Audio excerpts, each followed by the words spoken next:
Bienvenue sur Terre de Mission, l'émission religieuse de TV Liberté, en ce dimanche 13 octobre, 18e dimanche après la Pentecôte.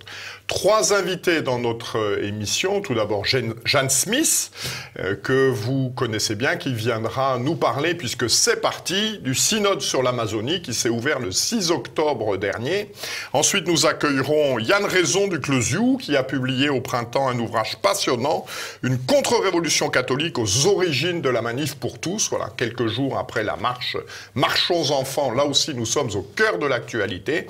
Et enfin, Cécile viendra nous présenter la 19e session de formation pour les jeunes qui aura lieu à C du 30 octobre au 3 novembre sur le thème « Les fake news de l'histoire de France ».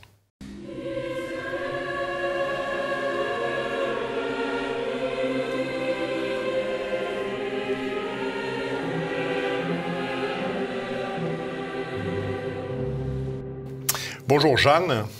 Bonjour Jean-Pierre. Merci de nous rejoindre de retour de Rome. À peine. Alors, le synode sur l'Amazonie vient de s'ouvrir le 6 octobre dernier. Le titre et le thème en est « De nouveaux chemins pour l'Église et une écologie intégrale ». Alors, pourquoi un synode sur l'Amazonie? Est-ce qu'il est déjà arrivé dans l'histoire de l'Église qu'il y ait un synode consacré à un endroit particulier de la planète? Y a-t-il eu déjà des synodes sur la Creuse, sur l'Afrique, sur la haute vallée du Nil? Alors, à ma connaissance, il n'y en a pas eu d'autres. Il y en a peut-être eu sur des zones ecclésiales, si vous voulez, mais sur des zones géographiques, et pour des raisons géographiques et écologiques, c'est vraiment une première.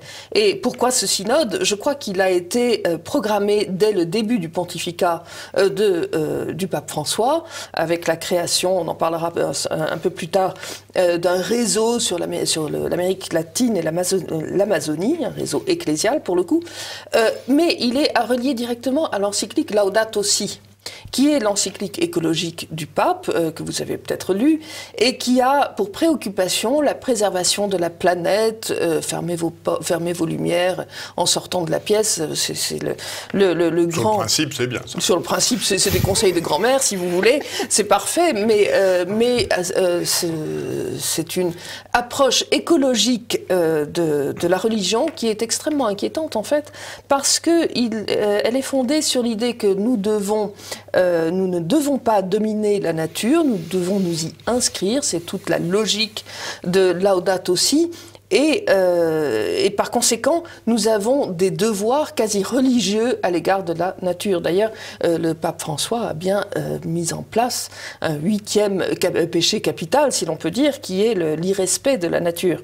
Donc, ce synode amazonien s'intéresse à une zone, l'Amazonie, la grande Amazonie, qui couvre plusieurs pays, du Brésil à la Bolivie, en passant par la Guyane, toute la partie de la grande vallée amazonienne, pour dire qu'elle est menacée sur le plan écologique, que les droits des indigènes y sont bafoués et qu'il faut renouveler à la fois l'approche géopolitique de cette région, quelle que soit la souveraineté du Brésil dont on se moque éperdument, et puis renouveler l'Église, faire une Église à visage amazonien pour la rendre compatible avec les droits et les aspirations de ces populations indigènes.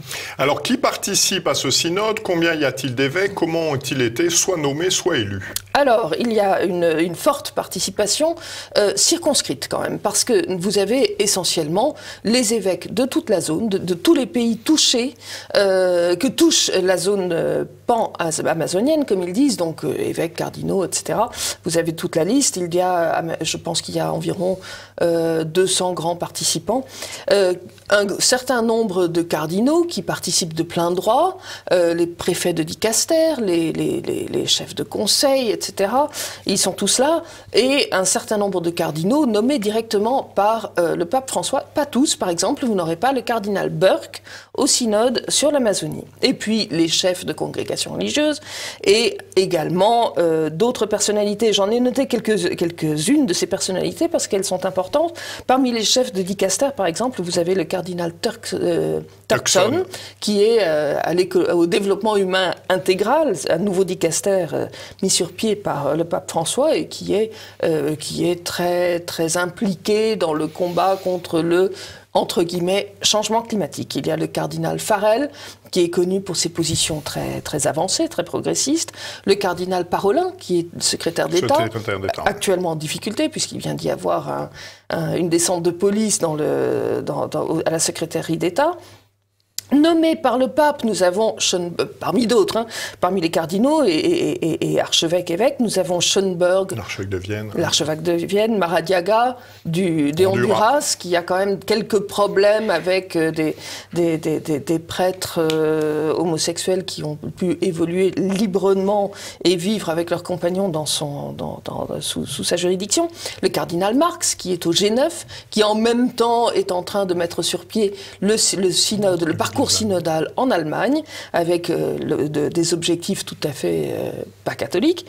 Monseigneur Paglia, c'est intéressant parce qu'il est à la tête de l'Académie pontificale pour la vie et de l'Institut Jean-Paul II, qui sont tous les deux en train d'être bouleversés très profondément dans un sens progressiste. Monseigneur Sanchez Sorondo, très important lui aussi, puisqu'il dirige les deux académies scientifiques du Vatican. Enfin, il en est le chancelier, et lui, il est célèbre pour avoir dit que la Chine est quand même le lieu où la doctrine sociale de l'Église s'applique le mieux, et lui, il a organisé un certain nombre de conventions au Vatican officielles, avec la présence de grands noms de la lutte contre le réchauffement climatique, mais surtout du contrôle de la population.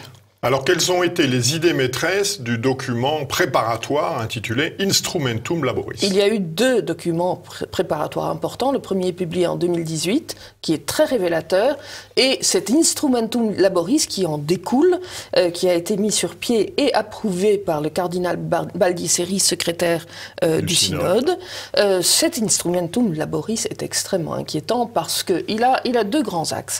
Le premier axe, nous allons donner un visage amazonien à l'Église, donc mettre en avant les tribus indigènes qui vivent encore, c'est une petite minorité, dont il faut respecter non seulement les droits, ce qui peut se concevoir, mais est-ce qu'il faut un synode à Rome pour le faire, mais surtout les droits à la spiritualité, le rapport personnel avec la nature qui est présenté comme une espèce d'idéal à atteindre. En gros, si vous lisez ce document, cet Instrumentum Laboris, vous vous apercevez qu'ils sont un peu considérés comme des bons sauvages. Ils vivent en communauté, ils n'ont pas de propriété propre, ils mettent tout en commun, leur rapport à la nature est parfait. C'est vraiment, c'est un énorme mensonge pour beaucoup de raisons, mais surtout c'est une volonté de faire entrer de nouvelles pratiques liturgiques dans l'Église, les pratiques chamaniques, l'adoration de la terre, je dis bien adoration, ce qui vraiment pose d'énormes problèmes. Il est même question de faire entrer les pratiques médicales, les médecines traditionnelles indigènes, donc les substances, bien sûr, mais aussi les rituels dans les hôpitaux catholiques. Donc ça, c'est le premier axe. Le deuxième axe, un axe plus ecclésial, qui comprend notamment la promotion de l'ordination d'hommes mariés comme prêtres, les fameux viri probati, ou alors encore la manière dont on pourrait donner un ministère d'ordination aux femmes, un ministère particulier.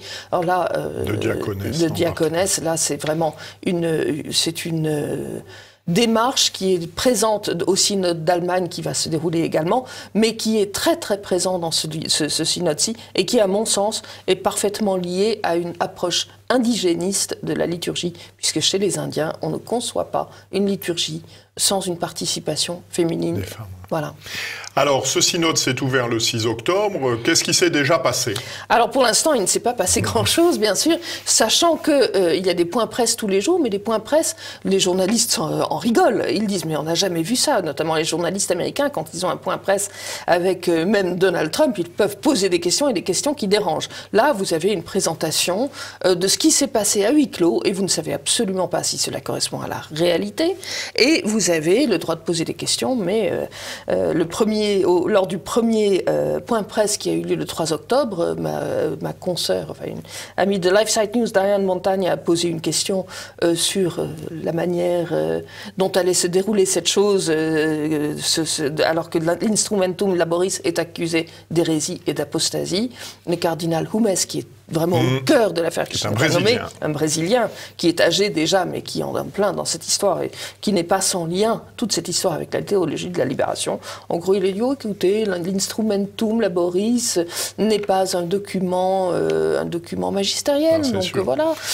Donc soyez tranquilles, on fait faire notre sauce, mais surtout ne posez pas de questions. Ça se passe comme ça. Qu'est-ce qui a réellement eu lieu jusqu'à présent de spectaculaire? Eh bien, une réunion d'indigènes dans les jardins du Vatican. Ils ont mis une couverture par terre et puis des objets, des fruits, des offrandes à la terre, 2 figurines de femmes enceintes et nues, et ils ont fait le petit tour avec les plumes sur la tête et ailleurs, et sous le regard du pape. C'était une cérémonie qui, dans les rituels indigènes, s'appelle le pago a la tierra, c'est-à-dire ce qu'on paye à la terre, ce que l'on sacrifie à la terre pour qu'elle soit féconde. Donc c'est véritablement une cérémonie non catholique, païenne et donc démoniaque, soyons clairs.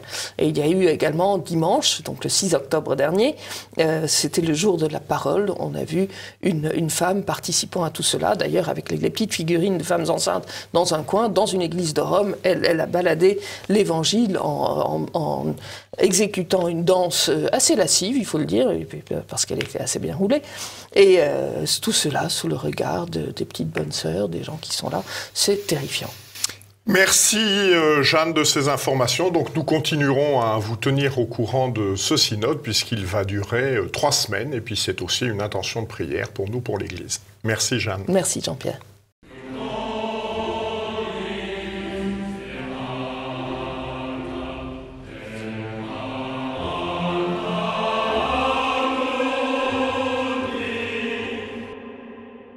Bonjour Yann Raison du Closiou. Bonjour Jean-Pierre Mojan. Merci de nous rejoindre. Vous avez publié au printemps dernier aux éditions du Seuil une contre-révolution catholique aux origines de la manif pour tous.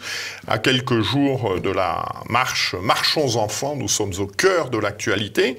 Alors aux origines de la manif pour tous, c'est quoi les origines de la manif pour tous? Alors ce livre, il a un objet, je dirais, beaucoup plus large que la seule manif pour tous. C'est un essai d'histoire immédiate, ce que j'ai essayé de faire, d'écrire. C'est l'histoire politique du catholicisme depuis 30 ans. Depuis, je commence au début des années 90, même sur certaines questions, je remonte aux années 70. Et j'ai essayé de comprendre à la fois comment le catholicisme est revenu un peu au centre du jeu politique à droite, on l'a vu ces dernières années, alors que statistiquement le catholicisme est en déclin très net, hein, puisque si je prends une enquête que j'ai réalisée pour le groupe Bayard en 2016, nous avons trouvé 1,8% de pratiquants hebdomadaires. On est quand même face à un effondrement statistique. Et en même temps, le catholicisme a été omniprésent dans les discussions politiques. C'est vrai depuis 2012, depuis la Manif pour tous. Et donc voilà, j'ai essayé de comprendre ce côté paradoxal. Alors, vous faites reposer une bonne partie de votre étude sur la montée en puissance de ce que vous appelez les catholiques observants. Alors, c'est qui ces catholiques observants? Oui, alors, justement, par rapport à un certain nombre de mes collègues sociologues et politistes qui ont écrit sur le déclin du catholicisme, ce qui est statistiquement avéré, j'ai voulu renverser la perspective et non pas m'interroger sur ceux qui partent, mais sur ceux qui restent. Or, tous les univers de sensibilité catholique n'ont pas la même capacité de durée. Et il y a un univers catholique particulier qui s'érode moins que les autres et qui, par conséquent, prend une influence croissante dans un contexte de diminution du catholicisme. Ce sont les catholiques observants. Alors, les catholiques observants, pour les décrire rapidement, je dirais que c'est un catholicisme que l'on peut qualifier de conservateur, et je ne donne aucune connotation péjorative au terme, mais on peut les qualifier de conservateurs parce qu'ils se sont fait le conservatoire de l'esprit de la pratique antéconciliaire. C'est-à-dire que ce ne sont pas des catholiques qui sont hostiles au Concile Vatican II. Finalement, il y en a une marge d'entre eux qui le discutent, qui le critiquent éventuellement, mais la plupart ne sont pas hostiles au Concile Vatican II, mais ils ont surtout été critiques à l'égard de sa mise en œuvre pastorale, hein, à l'égard de certaines innovations qu'ils ont pu constater au sein de leur paroisse. Et dans les années 70, ces catholiques se sont donc mis dans une posture de réserve, c'est-à-dire que tout en restant la plupart du temps dans les paroisses et au sein des diocèses, ils ont décidé de s'appuyer sur eux-mêmes, sur leurs propres ressources familiales pour transmettre la foi et, je vous le disais, un esprit de la pratique, c'est-à-dire une certaine attention aux normes, l'importance des normes dans la foi, l'importance des pratiques ascétiques, l'importance du salut, de la dimension extramondaine de la foi, qui reste très importante chez ces catholiques, alors qu'elle ne l'est pas forcément dans d'autres univers catholiques.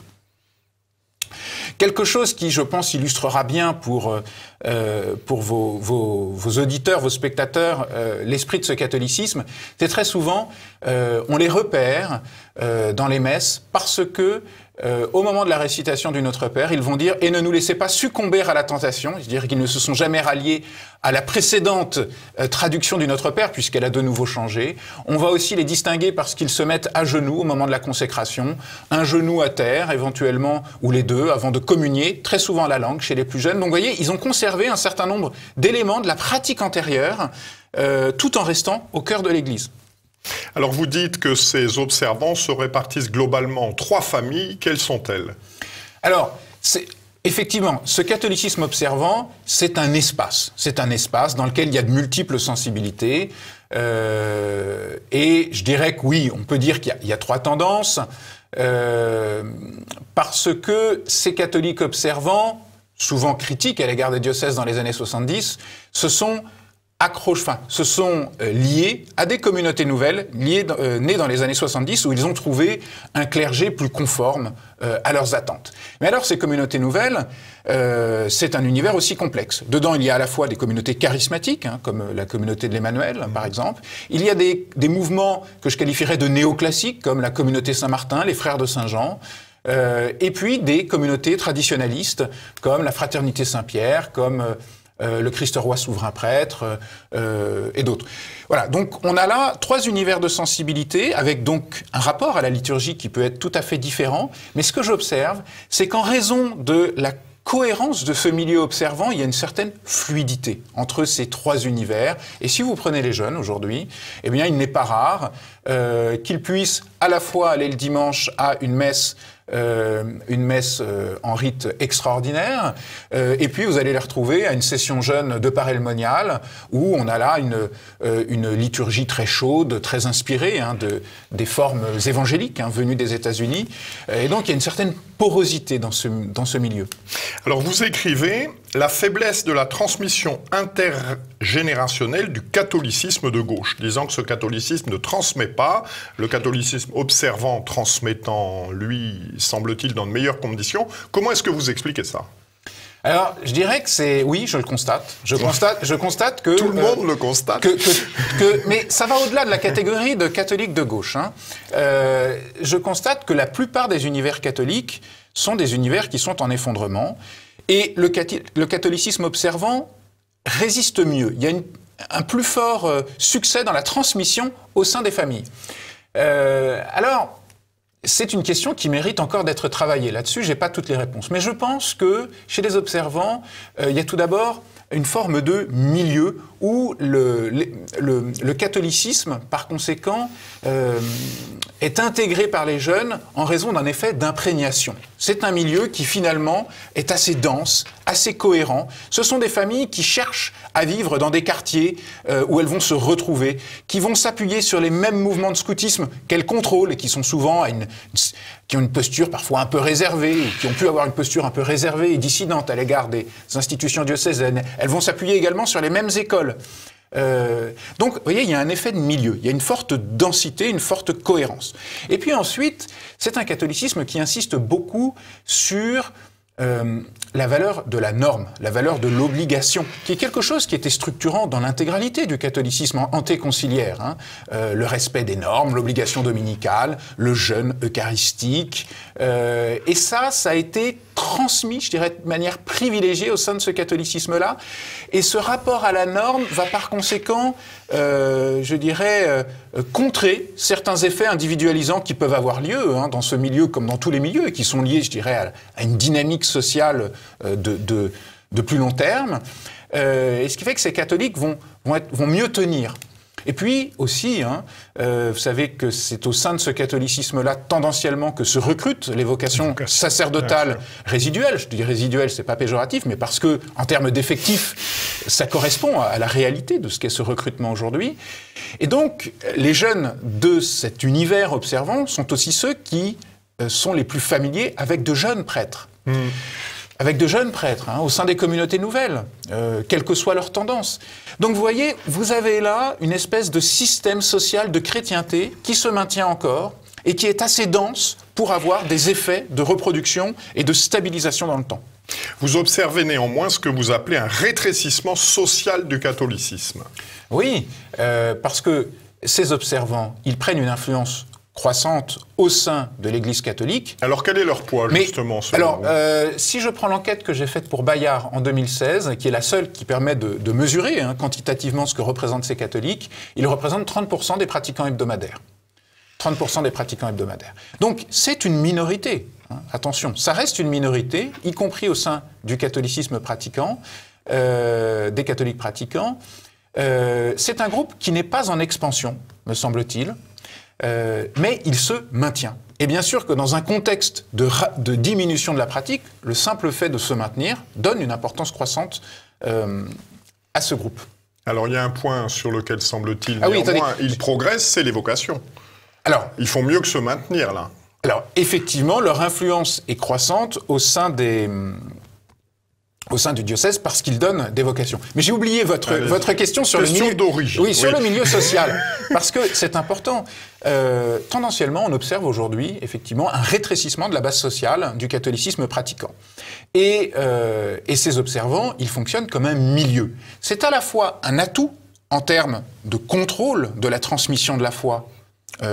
Pour les enfants, c'est un atout d'avoir ces sociabilités très denses, mais en même temps, c'est également une limite. Parce que quand ils parlent de leur foi ou quand ils s'engagent, eh bien, leur particularisme social vient entraver la dimension universelle qu'ils souhaitent donner à leur message. Et vous savez, ça c'est quelque chose qui est apparu dans les mobilisations catholiques depuis les années 90, il porte un peu ce stigmate de la France des Lodennes, entre guillemets. Vous savez, c'est cette forme de stigmatisation qui avait été utilisée, entre autres, par des journalistes de Libération, mais qui correspond bien à quelque chose. Quand on observe ces cortèges, oui, il y a une certaine homogénéité sociale, il y a une certaine culture sociale, qui fait la marque de ce catholicisme et qui en est aussi la limite. Est-ce que le fond de ce rétrécissement social, ça n'est pas en définitive le poids des familles, c'est-à-dire que ce catholicisme s'est réduit à des familles qui avaient intellectuellement et financièrement les moyens de transmettre à leurs enfants ce que ni l'école ni l'Église ne transmettaient aux autres? Alors effectivement, vous avez raison, ce sont des familles, quand on regarde les trajectoires familiales, qui ont fait le choix de s'autonomiser des diocèses et des paroisses. On le voit très nettement dans les années 70. Ils vont s'appuyer sur des mouvements de scoutisme qui ont mis beaucoup de temps à être reconnus par les autorités diocésaines. Les guides et scouts d'Europe, tout à fait. Et très souvent, aujourd'hui, on le voit depuis le début des années 2000, ils sont au cœur du développement du hors-contrat parce qu'ils considèrent que les écoles catholiques sous contrat n'offrent plus finalement un bain, je dirais, de foi suffisant pour assurer la transmission de la foi à leurs enfants. Donc oui, ils ont pris ils fonctionnent comme un milieu. Mais je dirais que le rétrécissement social du catholicisme n'est pas uniquement lié à leur stratégie. C'est parce que il y a un effondrement du catholicisme populaire. Et ça, c'est le sujet de Guillaume Cuchet. C'est un sujet que moi j'ai travaillé en rééditant entre autres les écrits de Serge Bonnet, qui a beaucoup travaillé sur les controverses liées au catholicisme populaire dans les années 70. Il y a une pratique populaire du catholicisme qui a été un peu culpabilisée par une partie du jeune clergé dans les années 70, et c'est une des causes, mais c'est beaucoup plus complexe que ça, du décrochage. Vous parlez d'une nationalisation du catholicisme. Que signifie cette expression? Alors, ce qui m'a intéressé, dans mon livre, c'est d'articuler les recompositions internes au catholicisme avec les recompositions de la droite. Quelque chose qui m'a beaucoup intéressé, c'est la circulation croissante au sein des droites du discours sur les racines chrétiennes de la France ou de l'Europe. On se souvient qu'au début des années 2000, lorsqu'il avait été question de mentionner l'héritage chrétien ou judéo-chrétien de l'Europe dans le préambule de la Constitution européenne, les partis politiques en France avaient très faiblement réagi à cette demande de Jean-Paul II. Alors qu'aujourd'hui, on observe que le discours sur les racines chrétiennes, il est devenu omniprésent dans à peu près toutes les droites et qu'il perce même à gauche. Et donc, ça m'a intéressé de travailler sur ce discours politique.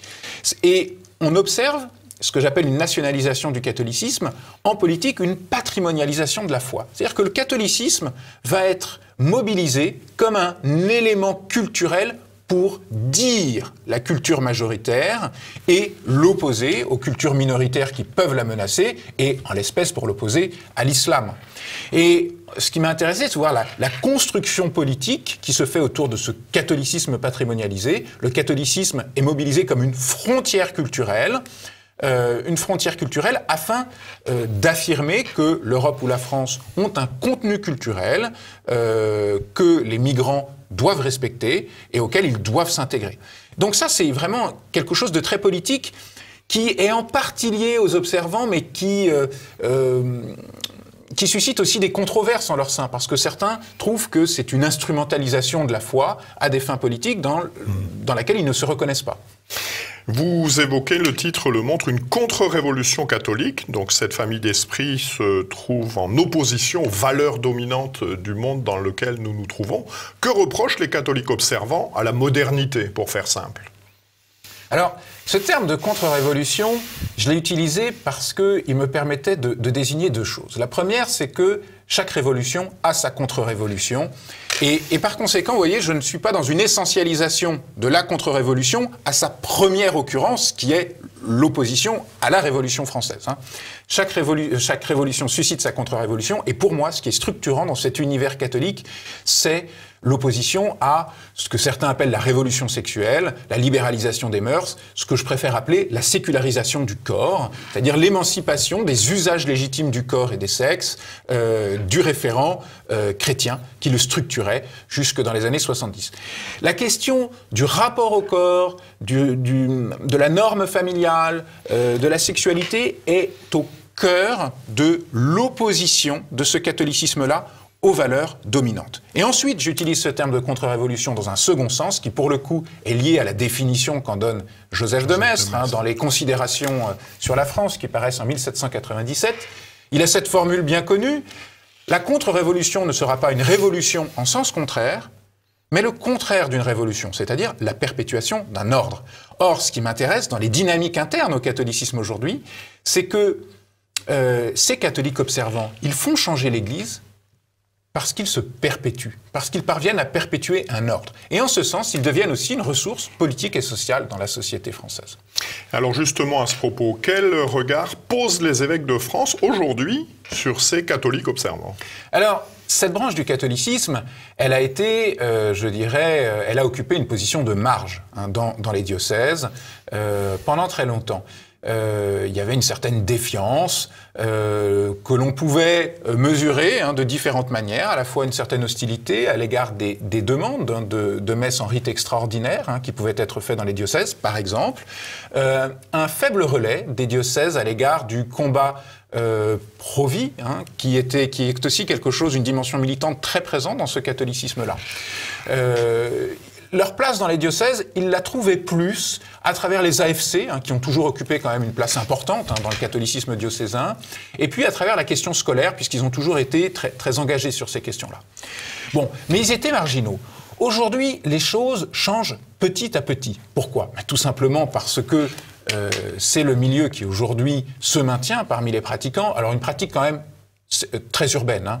Oui. Dans les campagnes, c'est un autre paysage catholique. Mais déjà, il n'y a plus de prêtres dans les campagnes. Oui, et puis il n'y a plus beaucoup de pratiquants.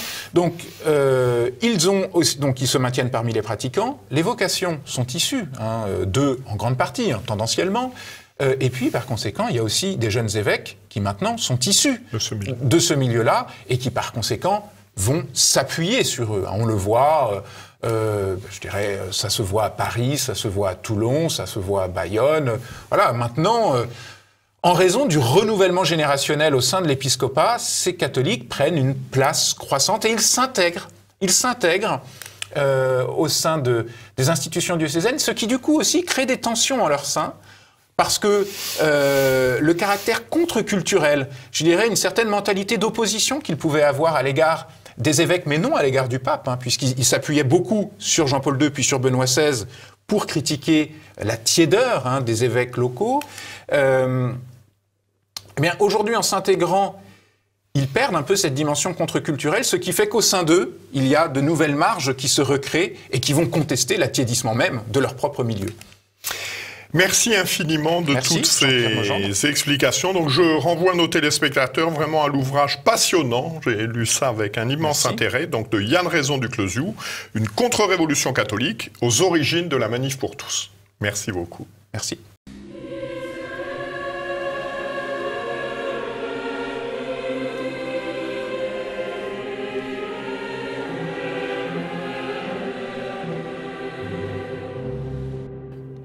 Bonjour Cécile. Bonjour. Vous êtes responsable de la 19e session de formation organisée par Renaissance catholique qui aura lieu à C du 30 octobre au 3 novembre prochain sur le thème « Les fake news de l'histoire de France ». Alors quel est l'intérêt de ce sujet ? Eh bien, il nous a semblé important de pouvoir réenraciner les jeunes dans notre histoire et la vraie histoire, celle qui est basée sur la réalité historique et non pas le discours officiel de la bien-pensance, on va dire, qui a peut-être tendance à modifier légèrement certains éléments, voire à les occulter. Et dans tous les cas, à donner un message qui n'est pas forcément celui qui correspond à la réalité. De cette là, ça nous a paru important. Pourquoi aussi redonner cette vision historique ? Tout simplement parce que nous pensons, à la suite de George Orwell, que celui qui a le contrôle du passé a le contrôle du futur, celui qui a le contrôle du présent a le contrôle du passé. Je pense qu'on a de nombreux exemples de, effectivement, ce discours officiel qui maîtrise le passé et qui crée des personnes déracinées et donc d'autant plus malléables aujourd'hui et prêts à des futurs qui ne sont pas forcément les lendemains qui chantent qu'on pourrait imaginer, avec une vision du consumérisme poussée à outrance. On l'a vu récemment avec les derniers cas sur la PMA, la GPA. Et donc ce sont des choses qui sont d'autant plus faciles à accepter que les personnes n'ont plus de racines et qu'on leur a inculqué un rejet de ce qui a fait aussi leur passé avec une repentance constante. C'est quelque chose dont nous ne voulons pas et nous voulons au contraire nous enraciner et aider les jeunes à s'enraciner d'autant plus, à aimer leur pays, aimer ce qui a été fait avant eux, ce qui a fait le pays tel qu'il est aujourd'hui, ce qui les a fait grandir, pour que justement on puisse préparer un futur qui soit effectivement meilleur. L'idée n'étant pas d'être dans une approche manichéenne du tout blanc ou du tout noir. Il n'y a pas des très gentils et des très méchants dans tous les cas. Ce serait si simple. En effet, mais malheureusement la réalité est souvent plus nuancée en gris, on va dire. Quoi qu'il en soit, voilà, il est des sujets qui nous a paru importants de traiter et sur lesquels revenir pour donner justement cette accroche dans la réalité qui permet de projeter un futur non pas plus serein, mais en tout cas plus fort de cet héritage que nous avons reçu. Alors, quels seront les thèmes abordés et par qui ? Alors, nous avons décidé de rebalayer un petit peu toute l'histoire de France et de s'intéresser en particulier aux sujets qui sont, on va dire, les plus communément battus en brèche ou sur lesquels il y a une vérité officielle qu'on n'a pas le droit de remettre en question. Nous allons donc traiter des sujets comme par exemple les croisades. Les croisades, ce sera un prêtre, le chanoine Denis, qui interviendra sur ce sujet des croisades pour revoir est-ce que c'était vraiment une lutte pour la survie de la chrétienté ou est-ce que ça a été une volonté d'impérialisme, d'expansionnisme juste occidental. Une question qui se pose aujourd'hui. On sait que les croisades ont plutôt mauvaise presse de nos jours. L'idée étant de remettre les choses dans leur contexte et de revoir par exemple qu'il y a pu y avoir aussi des abus, des difficultés de part et d'autre, donc le but n'étant pas de donner une vision idéale. Nous aborderons également l'Inquisition, sujet qui ne laisse relativement peu de place au doute aujourd'hui. C'est le serpent de mer des attaques contre l'Église. Exactement. Donc voilà, reprendre, est-ce que c'est un âge de ténèbres ou est-ce qu'au contraire l'Inquisition n'a pas aussi apporté une révolution juridique avec donc un jeune intervenant, Jacques de la Judie, qui interviendra sur le sujet. Et puis nous aurons d'autres thématiques. Les guerres de religion, par exemple, quels en ont été les enjeux, avec Philippe Conrad qui interviendra sur ce sujet avec le talent que nous lui connaissons. L'Ancien Régime également. Est-ce que l'Ancien Régime a été la période de tyrannie obscurantiste qu'on décrit régulièrement, ou bien est-ce que ça a été une construction aussi, un développement légal, un développement structurel qui a façonné la société de nos jours, avec donc Philippe Pichot-Bravard qui viendra intervenir sur ce sujet. La Révolution, il paraît que notre histoire a commencé à la Révolution. Claude Quetel viendra démêler un petit peu le vrai du faux sur ce sujet, entre l'histoire officielle et l'histoire réelle de la Révolution, justement. Et puis en avançant, on va continuer sur les lois de 1905. Les lois de 1905, triomphe de la laïcité, triomphe de la liberté, on pourrait dire le discours officiel. Qu'en est-il réellement ? Et donc Jean Vallier viendra intervenir sur ce sujet également. Et en continuant de dérouler le fil, nous nous poserons sur la colonisation. Est-ce que ça a vraiment été le crime contre l'humanité dont il faut absolument faire une repentance toutes les 3 minutes qu'on nous présente aujourd'hui, ou pas? Et nous aurons un intervenant de choc sur le sujet, puisque vous aurez la bonté d'intervenir sur le sujet. Et puis un sujet, Dieu sait qu'il est épineux et qu'il prête à peu d'interprétation, on va dire, dans les discours officiels, c'est la Seconde Guerre mondiale.